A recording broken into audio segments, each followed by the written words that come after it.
गुरु जी, जय गुरु जी। संगत जी, गुरु जी के दर्शन हो रहे हैं, उनकी जोत के दर्शन हो रहे हैं संगत जी। और मैं महाशिव पुराण पढ़ रही हूँ। जय गुरु जी संगत जी। और आप भी महाशिव पुराण जरूर सुने संगत जी। मैं महाशिव पुराण का 6वां अध्याय सुनाने जा रही हूँ। जय गुरु जी। मंत्र जाप से ओम नमः शिवाय, शिव जी सदा सहाय। ओम नमः शिवाय, गुरु जी सदा सहाय। ओम नमः शिवाय, शिव जी सदा सहाय। ओम नमः शिवाय, गुरु जी सदा सहाय। जय गुरु जी। जय गुरु जी। ब्रह्मा जी कहते हैं, नारद संध्या का यह तुष्टिपूर्ण वचन सुनकर उसके द्वारा भली भांति प्रसन्नचित्त हुए भक्त वत्सल महेश परमेश्वर शंकर बहुत प्रसन्न हुए।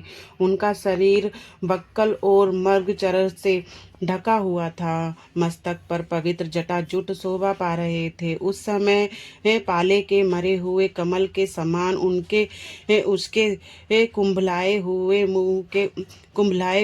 मुंह को देखकर भगवान हर यदा से हर दया से अरविंद हो उससे इस प्रकार बोले। महेश्वर ने कहा, भरदे, मैं तुम्हारी इस उत्तम तपस्या से बहुत प्रसन्न हूँ। शुद्ध बुद्धि वाली देवी, तुम्हारे इस सतवन से भी मुझे बड़ा संतोष प्राप्त हुआ है। अतः इस समय अपनी इच्छा के अनुसार कोई वर मांगो, जिस वर से तुम्हें प्रयोजन हो तथा जो तुम्हारे मन में हो उसे मैं यहाँ अवश्य पूर्ण करूँगा। तुम्हारा कल्याण हो। मैं तुम्हारे व्रत नियम से बहुत प्रसन्न हूँ। प्रसन्नचित्त महेश्वर का यह वचन सुनकर अत्यंत हर्ष से भरी हुई संध्या उन्हें बारंबार प्रणाम करके बोली, महेश्वर, यदि आप मुझे प्रसन्नता पूर्वक वर देना चाहते हैं, यदि मैं वर पाने योग्य हूँ, यदि पाप से शुद्ध हो गई हूँ तथा देव, यदि इस समय आप मेरी तपस्या से प्रसन्न हैं, तो मेरा मांगा हुआ यह पहला वर सफल करें। देवर्षि, इस आकाश में पृथ्वी आदि किसी भी स्थान में जो प्राणी हैं वह सबके सब जन्म लेते ही काम भाव से युक्त ना हो जाएं। नाथ, मेरी साकाम दृष्टि कहीं ना पड़े। मेरे जो पति हों वह भी मेरे अत्यंत सूर हृदय हो। पति के अतिरिक्त जो भी पुरुष मुझे साकाम भाव से देखे, उसके पुरुषत्व का नाश हो जाए, वह तत्काल नपुंसक हो जाए।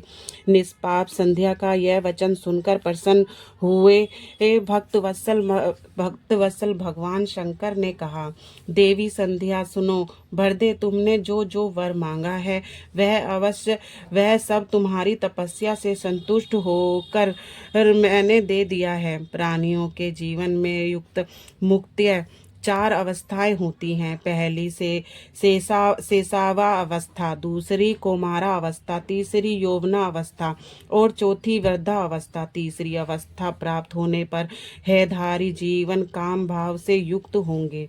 कहीं कहीं दूसरी अवस्था के अंतिम भाग में भी प्राणी साकाम हो जाएंगे। तुम्हारी तपस्या के प्रभाव से मैंने जगत में साकाम भाव के उदय की यह मर्यादा स्थापित की है, जिससे हृदयधारी जीव जन्म लेते ही कामासक्त ना हो जाएं। तुम भी इस लोक में वैसे ही दिव्य सती भाव को प्राप्त करो, जैसा तीनों लोकों में दूसरी किसी स्त्री के लिए संभव नहीं होगा।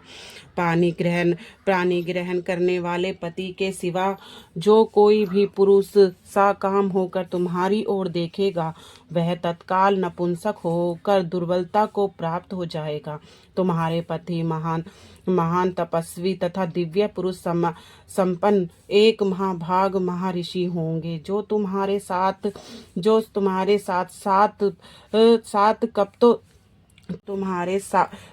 साथ 7 कल्पों तक जीवित रहेंगे। तुमने मुझसे जो जो वर मांगे थे वह सब मैंने पूर्ण कर दिए। अब मैं तुमसे दूसरी बात कहूँगा जो पूर्व जन्म से संबंध रखती है। मैंने पहले से ही यह प्रतिज्ञा कर रखी है कि मैं अग्नि में अपने शरीर को त्याग दूंगी। उस प्रतिज्ञा को सफल करने के लिए मैं तुम्हें एक उपाय बताता हूँ, उसे निश्चय हृदय करो। मुनिवर, महातिथि का यह यज्ञ चल रहा है जो 12 वर्षों तक चालू रहने वाला है। उसमें अग्नि पूर्णता प्रज्वलित है।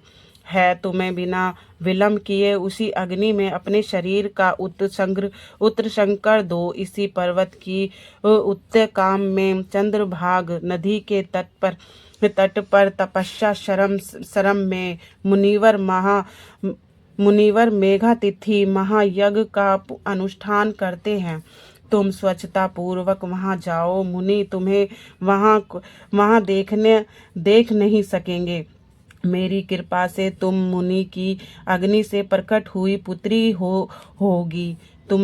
तुम्हारे मन में जिस किसी स्वामी को प्राप्त करने की इच्छा है उसे हृदय में धारण कर उसी का चिंतन करते हुए तुम अपने शरीर को उस यज्ञ की अग्नि में होप दो। संध्या, जब तुम इस पर्वत पर 4 युगों तक के लिए कठोर तपस्या कर रही थी, उन्हीं दिनों उस चतुर्युगी का सतयुग बीत जाने पर नेत्रा के प्रथम भाग में प्रजापति दक्ष के बहुत सी कन्या हुई। उन्होंने अपनी उन सुशीला कन्याओं का यथा योग वर के साथ विवाह कर दिया। उसमें से 27 कन्याओं का विवाह उन्होंने चंद्रमा के साथ किया। चंद्रमा अन्य सब पत्नियों को छोड़कर केवल रोहिणी से प्रेम करने लगे। इसके कारण क्रोध से भरे हुए दक्ष ने जब चंद्रमा को शाप दे दिया, तब समस्त देवता तुम्हारे पास आए। परंतु संध्या, तुम्हारा मन तो मुझ में लगा हुआ था, अतः तुमने ब्रह्मा जी के साथ आए हुए उन देवताओं पर दृष्टिपात ही नहीं किया। तब ब्रह्मा जी ने आकाश की ओर देखकर और चंद्रमा पुण्य अपने स्वरूप को प्राप्त करे यह उद्देश्य मन में रखकर उन्हें सांप से छुड़ाने के लिए नदी की सृष्टि की, जो चंद्र या चंद्रभाग नदी के नाम से विख्यात हुई। चंद्रभाग के प्रादुर्भाव काल में ही महर्षि मेघातिथि यहाँ उपस्थित हुए थे। तपस्या के द्वारा उनकी समानता करने वाला ना तो कोई हुआ, ना है और ना कोई होगा ही नहीं। उन महर्षि महान विधि विधान के साथ हीर्ष काल तक चलने वाले ज्योतिषोम नामक यज्ञ का आरंभ किया। उससे अग्निदेव पूर्ण रूप से प्रज्वलित हो रहे हैं। ज्योति अष्ट नामक यज्ञ का आरंभ किया, उसमें अग्निदेव पूर्ण रूप से प्रज्वलित हो रहे हैं। उसी आग में तुम अपने शरीर को डाल दो और परम पवित्र हो जाओ। ऐसा करने से इस समय तुम्हारी वह प्रतिज्ञा पूर्ण हो जाएगी। इस प्रकार संध्या को उसके हित का उपदेश देकर देवर्षि भगवान शिव वहीं पर अंतर्ध्यान हो गए। जय गुरु जी, शुक्राना गुरु जी।